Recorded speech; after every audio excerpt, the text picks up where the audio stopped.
I believe that Professor Haidt and I are here to say we would really like to have a pluralistic society, a truly pluralistic society. How could we go there? Let me give you 4 things I think might happen. And this is something I think the whole society has to do together, though I'll explain, because I'm a Christian minister and I was actually asked to talk about what resources my particular worldview or faith has to contribute to a pluralistic society in America. I'll mention that too, but here's the 4 things. Number 1, I think the first thing we're gonna have to do is we're probably gonna have to say John Rawls was wrong. Rawls, you might know, believed that you should not bring religious language into public discourse. You shouldn't give religious reasons for a particular law or particular norm that you are contending for. That we should always be rational and neutral, and we should never bring religion into it.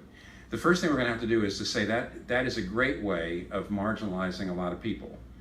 Stephen Carter, of the Yale, in his book, The Descent of the Governed, said this: efforts to craft a public square from which religious conversation is absent, no matter how thoughtfully worked out, will always in the end say to those who organize religion that they alone, unlike everyone else, must enter public dialogue only after leaving behind that part of themselves they may consider the most vital.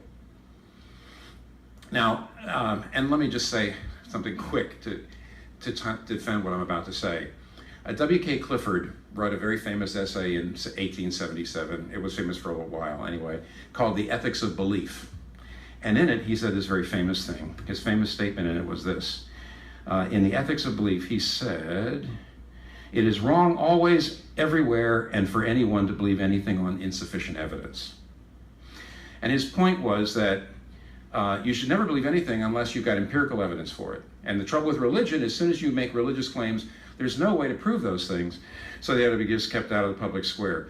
There's probably not an epistemology course in the country taught by any philosophy professor at any accredited university that would actually give you that thing to read and say, that's my view, because it's pretty widely understood now that most of the things that we hold dear, most of the things we believe, most of the things that we believe that mean the most to us could not be empirically proven. I'll give you one example: human rights. Alan Dershowitz, in his book Shouting Fire, says, he asks this question: what if you come to a country where they say, why should we believe in human rights? And if you don't want to just say, because I feel human rights are good things, if you want to say something more powerful than that, what do you say? He says there's only 4 things to say. One is, you can do what Martin Luther King Jr. said, which is all human beings have inherent equal dignity because they're made in the image of God. Now Dershowitz says, but for him, he's an atheist, so he just can't go there, so that he can't say that. He says the second thing you'd say is, well, human rights are natural. You can see them in nature. He says the problem with that is, if you actually look at nature, it's kind of violent. The strong eat the weak and that kind of thing. So it's a little hard to get the idea of inherent human, inherent dignity of every human being from nature. So the third thing you could say is we create human rights. We just get together and we legislate them. He says the problem with that is, if human rights are the creation of the majority, they're useless. Because the whole point of a human right is to take the right of a minority and put it in the face of the majority and say, you have to honor the rights of my people or my client. If they're created, then they can be uncreated, and that means they're useless. So he says, what is it? Then what do you say? He says, here's what you have to say. We just know they're there. Human rights have to be discovered, not created. They have to be there, otherwise they're useless, and they are. Why are they there? We don't know, but they are. And then Dershowitz says, I know that if somebody comes to me and says, well, that's just what you white Western individualistic people say. He says, well, that's a problem. But I just know that this isn't just something for my culture. They're just there.